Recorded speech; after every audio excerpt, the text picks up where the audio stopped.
Assalamualaikum warahmatullahi wabarakatuh. Waalaikumsalam warahmatullahi wabarakatuh. Halo sahabat muslim, pada kesempatan hari ini kita akan membahas suatu topik yang sangat penting dalam aspek kehidupan umat muslim, yaitu Al-Quran, hadis, dan ijma. Kemudian bersama narasumber kita hari ini, kita akan membahas bagaimana hubungan antara Al-Quran dan hadis, serta bagaimana prinsip-prinsip hukum Islam tetap relevan dan dapat diterapkan dalam era modern ini. Mari kita simak bersama-sama. Itulah bersama narasumber kita yang hari ini. Sebelumnya perkenalkan dengan Mbah siapa? Mukhlis. Dengan Mbah Mukhlis. Jadi ini Mbah, sesuai judul dalam sesi wawancara kita hari ini, jadi kita akan membahas sumber hukum dalam Islam, yaitu apa saja Mbak? Assalamualaikum warahmatullahi wabarakatuh. Waalaikumsalam warahmatullahi wabarakatuh. Nahmaduhu wa nusalli ala rasulih wa ala alihi wa sahbihi ajmain, amma ba'd. Jadi hadirin yang dimuliakan Allah Ta'ala, tadi sudah dikatakan untuk Al-Quran, hadis, dan ijma itu adalah suatu pedoman hidup seluruh manusia. Karena Rasulullah SAW telah berwasiat kepada umatnya, setelah tiada aku dan para sahabat, maka tinggalkan yaitu dua perkara, Al-Quran, Al-Hadis, dan ijma. Maka untuk pedoman semua kalangan umat muslim, apabila kita dengan pedoman ini, hidup kita akan selamat. Untuk memudahkan bagaimana kita untuk ibadah itu mengabdi kepada Allah Subhanahu wa Ta'ala. Dengan cara siapa? Ya, dengan cara Rasulullah SAW. Dari aspek daripada kehidupan kita sehari-hari. Satu contoh, kebetulan ini adalah bulan Rajab, maka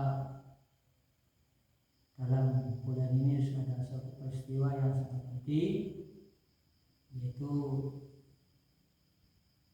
bulan yang dilakukan Allah Ta'ala, yaitu pada peristiwa Isra dan Mi'rajnya Rasulullah SAW. Itu pada tanggal 27 Rajab. Maka Rasulullah SAW Isra Mi'rajkan oleh Allah Subhanahu wa Ta'ala. Maka untuk apa? Itu untuk menerima wahyu sholat dari awal.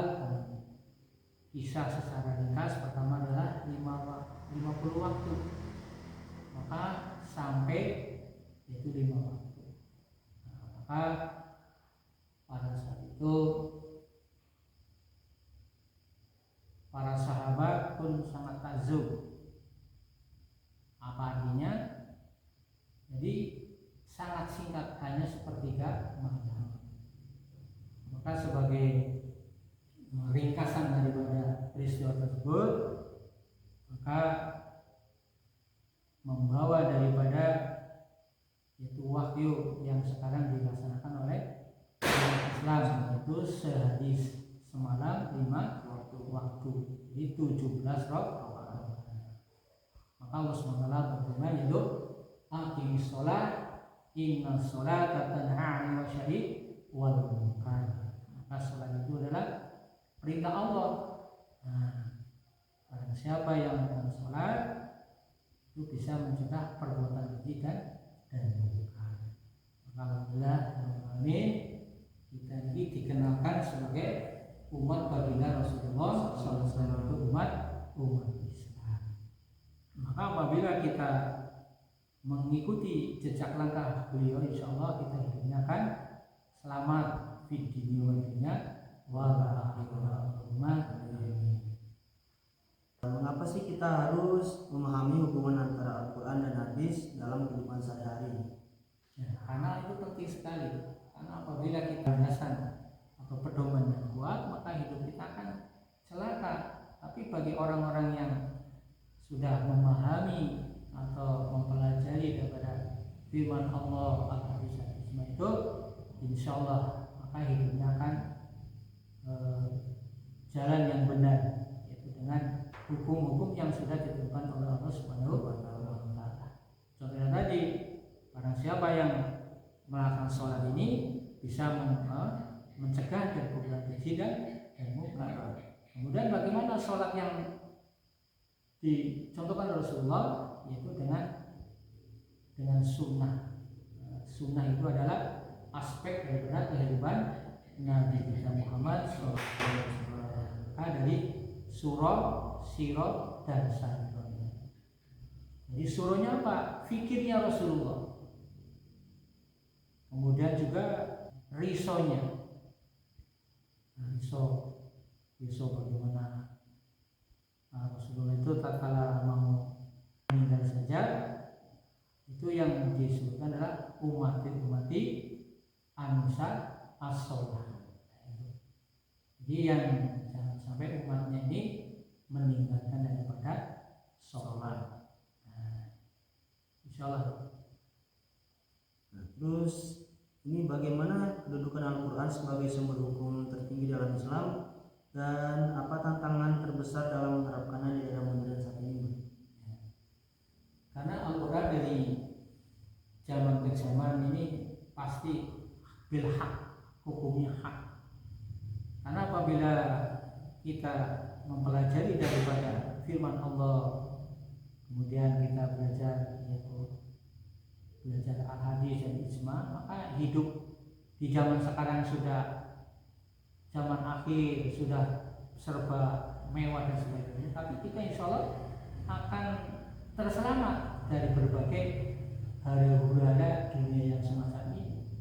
Tapi apabila kita tinggalkan daripada firman Allah, kemudian al-hadis dan ijma, maka hidup kita akan celaka, karena tidak mau aturan yang sudah dibuat oleh hukum-hukum Allah dan contoh baginda Nabi Sallallahu Alaihi Wasallam dan para ulama. Ijma itu adalah kesepakatan dari seluruh ulama.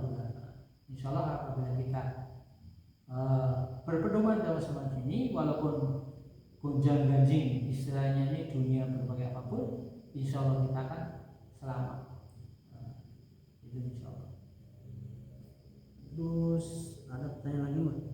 Apa perbedaan peran antara Al-Quran, terus hadis dan ijma dalam membentuk tatanan hukum Islam?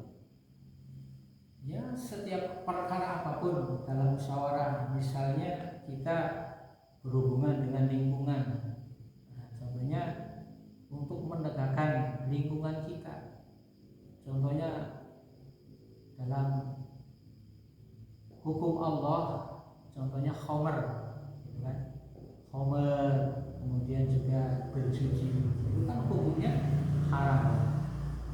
Kemudian apabila orang-orang yang semacam ini dia berbuat ini karena tidak mengikuti itu jejak langkah Nabi, insya Allah kalau kita imannya kuat, kemudian kita selalu menjaga ibadah dengan cara Nabi, maka insya Allah kita akan selamat. Kemudian juga dengan ijma, kesepakatan para ulama, maka kita jauhi daripada perkara-perkara yang sifatnya tuh mubazir, kemudian juga muzarat, tidak bermanfaat kepada diri kita, bahkan saudara kita dan anak keturunan kita, insya Allah. Terus mungkin pertanyaan terakhir nih, Mbak. Mengapa sih Al-Quran, hadis dan ijma dianggap sebagai sumber hukum Islam yang utama? Nah, terus bagaimana peran ulama dalam menjaga relevansinya di masa kini? Ya, karena sumber itu yang tiga itu tadi adalah sudah menjadi patokan penting kehidupan dari umat Rasulullah sampai sekarang. Siapapun orangnya, kalau kita selalu berpegang teguh dengan Al-Quran dan hadis dan ijma, ibarat kita ini tidak pernah melihat Nabi dan para sahabat. Ulama-ulama sekarang kan sudah sangat sedikit, tapi insya Allah kita meniru-niru. Nah, meniru jejak langkah mereka. Maka Al-Quran ini sudah suatu firman Allah. udah pasti kebenarannya. Kemudian sudah sabda Rasulullah, al hadisnya sabda Rasulullah itu sudah pasti kebenarannya. Maka jadi takdim wal ihtiram, tasdik wal yakin. Jadi sudah tasdik wal itu sudah kebenarannya Rasulullah. Jadi kita mengagungkan firman Allah, membenarkan sabda Rasulullah, dan ismailnya ulama itu suatu panutan. Jadi untuk bagaimana kita tuh ibarat kita sekolah tuh guru kita. Nah, maka kita insya Allah akan selamat daripada gonjang ganjing dalam kehidupan sehari-hari. Insya Allah. Berarti pada kesimpulannya aturan hadis dan isma itu udah jadi pedoman umat Islam ya. Pedoman kita hidup di seluruh dunia. Mungkin cukup sekian wawancara yang kita bahas kali ini. Terima kasih pada Mbak Muklis yang sudah menyempatkan waktunya untuk bisa menjelaskan sedikit dari materi yang tadi, yaitu Al-Quran, hadis dan isma. Saya juga minta maaf jika ada salah kata dari saya dan perbuatan saya, tolong dimaafkan ya Mbak. Ya, sama-sama. Dan juga kita banyak istighfar kepada Allah SWT.